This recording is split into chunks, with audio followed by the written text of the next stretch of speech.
اما بعد، عزت در نزد الله است. برادران و خواهران عزیزم، عزت در نزد الله است. بجز الله از هیچ کسی نترسید. بجز الله از هیچ کسی امیدی آرزویی نکنید. بجز الله به کسی سرخم نکنید، به سجده و رکوع امید و اطاعت نکنید. این الله هست که شما را از عدم، از نبودید، از عدم شما را خلق کرده و به وجود آورده. این الله هست که به شما نفس کشیدن را اجازت میدهد و فرصت میدهد. این الله هست که در ملک الله، در زمین و آسمانی که در بین زمین و آسمان زندگی میکنه، در ملک الله است. و همین الله هست که در هر لحظه جان شما را از بدنتان میگیرد. و همین الله هست که بلا و مصیبت در دست او است. و همین الله هست که کی خواهد به شما را عزت میدهد و کی خواهد خوار و ذلیل میکند. از کسی دیگر امید آرزو کردن و ترسیدن ابلهی است. نشناختن عظمت الله است. و ما قدر الله حق قدره والارض جمیعا قبضته یوم القیامه. کسانی که امید و آرزو و ترس از غیر الله دارند تا به حال قدر الله را ندانستند، مقدار الله را ندانستند، عظمت الله را ندانستند و چگونه که باید ایمان می آوردن نآوردند. الله است، الله است، الله است. تمام نیکی و بدی در دست اوست. تمام فایده و ضرر در دست اوست. قسم به الله، لو ان اولکم و آخرکم و انسکم و جنکم كانوا على اتقى قلب رجل واحد منكم ما زاد ذلك في ملك شيء. اول شما، آخر شما، انس شما، جن شما جمع شوید، اگر یک انسان برای شما برای کمک او حرکت نید، در ملک او ذره زیادتی آورده نمیتونید، به او ذره فایده رسانده نمیتونید. اگر اول شما، آخر شما، انسان ها، جن ها جمع شوید، به یک انسان ضرر رسانیده نمیتونید. همه این به اذن الله است. پس ای موحد، امیدت را از بنده ها کن. ای موحد، ترسیدن را از غیر الله بس کن. ای موحد، تو نبودی الله به وجود آورد.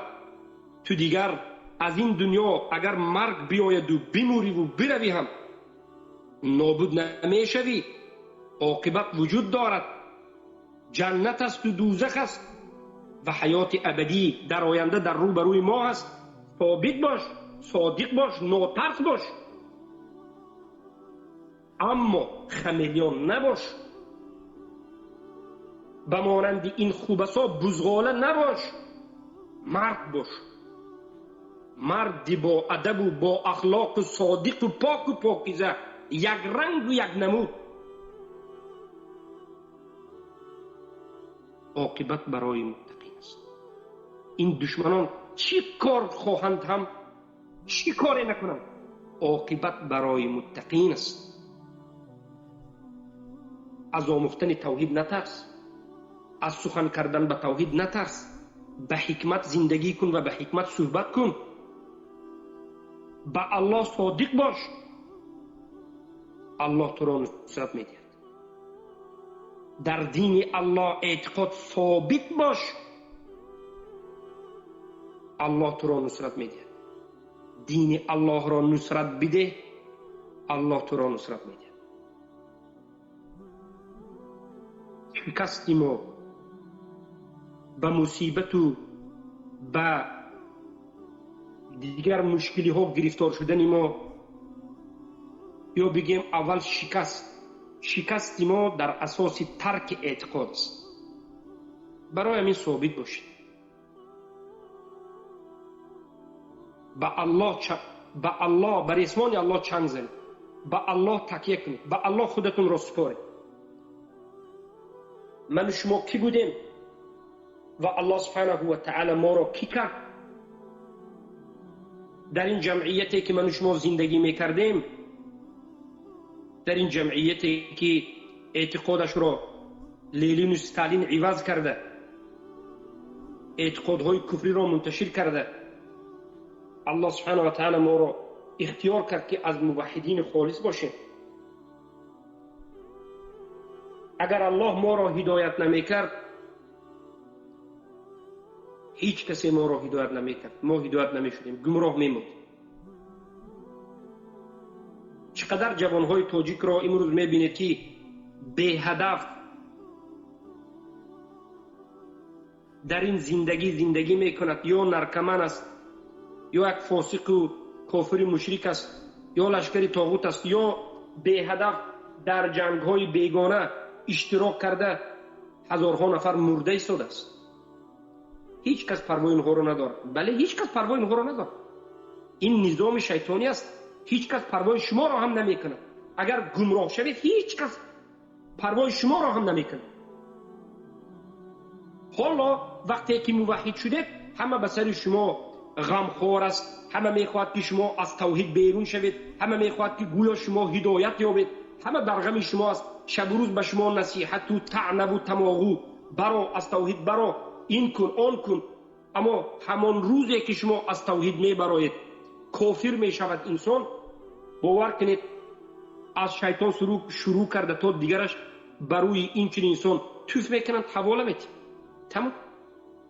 در جنگ های بیگانه لشکری کدام طاغوت مرده در کدام بطلاق ها پوسیده میرود انسان.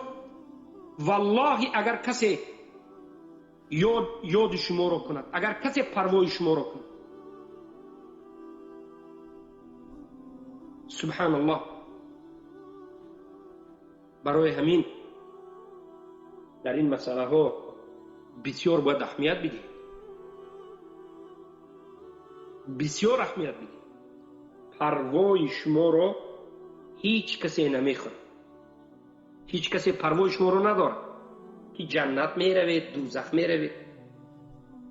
همه فقط از من شما یک چیز را میخواهد، ما بازیچه دست آنها باشیم و ما باید بازیچه دست آنها نباشیم. ما باید در اساس قرآن و سنت فهم سلف این امت خودمان را در این منهج نگه داریم. رضاگی مردم را طلب نکنید، رضاگی حزب و جماعت و گروه طاغوت و اینها را طلب نکنید، فقط رضاگی الله را طلب کنید. الله از شما راضی شود، دیگرها هم روزی از روزها راضی میشن. نجات خود را کوشش بکنید، مردم راضی کنندن به حرکت نکنید، خودتون را نجات دادن به حرکت کنید.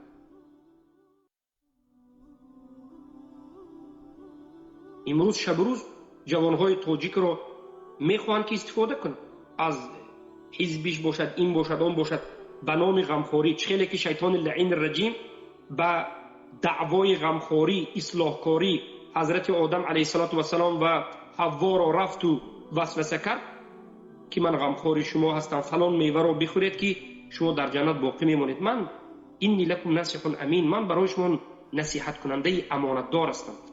امروز ببینید این شیطان صفتان به چهره ناصح الامین آمده شما را نصیحت میکنند. بعضی ها فکر میکنند که اینها چقدر غمخواری ما است. نصیحت اونها را قبول کنید، گمراه شوید، بعد میبینید که بعد از یک چند وقت چی از اونها میبینید که هیچ ذره هیچ چیزی نیست، ترک میکنند و براعت میکنند، تمام نابود شده میره. پس بالاخره دنیا و آخرت خود را به خاطر کسی نسوزانید برادر عزیز. دنیا و آخرت خود را به خاطر کسی نسوزانید. تنها در اساس دلیل کار، تنها در اساس دلیل کار کن، در اساس قرآن و سنت فهم سلف امت. سخنهایی که من میگویم یا دیگر علما و طالب علم ها میگن در اساس دلیل قرآن و سنت و فهم سلف باشد، بسم الله قبول کن. نباشد ترک کن. سخنی کسی نباشد. از ما شروع کن، از من شروع کن. وقتی که سخن به دلیل است یا مخالف دلیل است ترک کن، تحقیق کن، نجات می‌یابی. غلو نکن، سخنی به دلیل را نگیر. دلیل از قرآن در همون مسئله سنت و فهم سلف باید باشد. نباشد قبول نکن، نه از من و نه از دیگر. همین است راه نجات، یگانه راه نجات. بارک الله فیک. این سخن‌های خیلی مفید است. الحمدلله بعد از یک چند وقتی که ما داخل نشده بودیم حالا داخل شدیم، در این موضوعهای رد زدن و نصیحت کردن خیلی مهم است. بارک الله فیک. یعنی از این به بعد شخصا من باید بسیارتر در این مسئله ها یادرسی باید کرده استم به برادر و خواهرها، زیرا که الحمدلله برادر و خواهرها خیلی زیاد هستند، پیشروی اونها هم خیلی خوب است. لیکن امروز به یک مرحله جدید ما داخل شدیم برادر و عزیز. مرحله جدیدی ما همین است که حق آموختیم، علم را اکثر شما آموختید و آموخته ایستادید. اکنون ما باید تعلیم بگیریم، حفظ کردن خودمان رو. ما باید خودمان رو حفظ کردن رو یاد بگیریم برادر عزیز.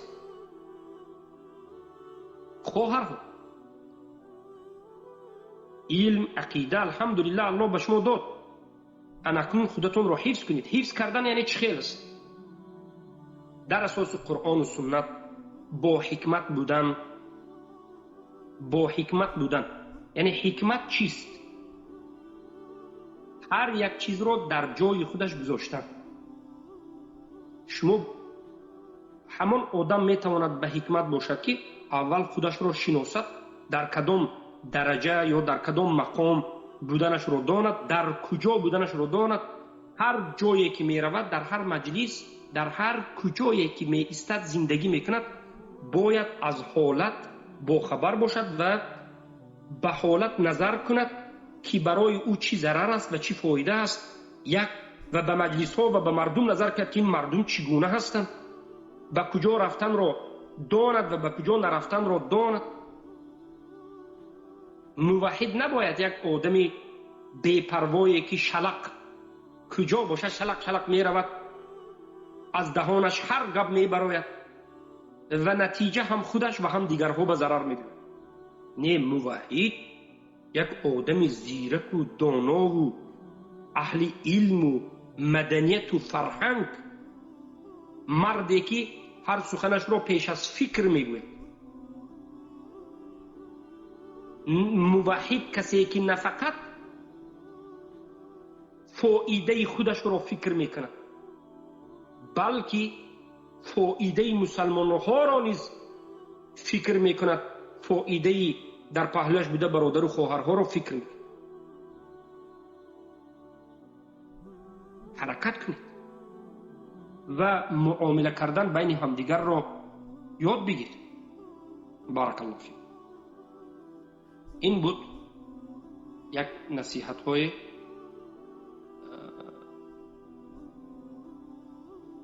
امیدوارم که نصیحت ها برای همه شما مفید باشد و البته که یکی از دیگر صحبت ها همین که یعنی شتابکار نباشید برادران و خواهران عزیزم. یک شتاب کننده، مردم عجله کننده، یک باره شتاب کرده و اینو آنو جماعت بازی و حزب بازی و شتاب نه.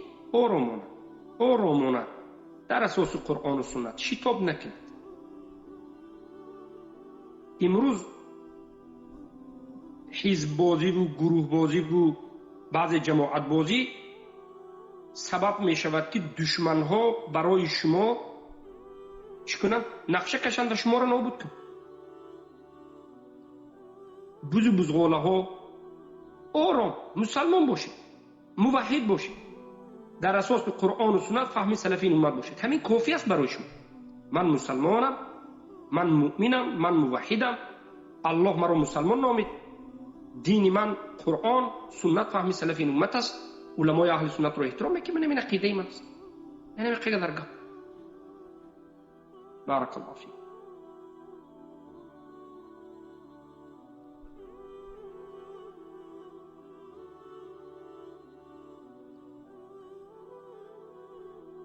یا رب یا رب یا رب. الحمدلله. فضل و رحمت الله به هزارها مراتب شکر. الله بشکر. الحمدلله.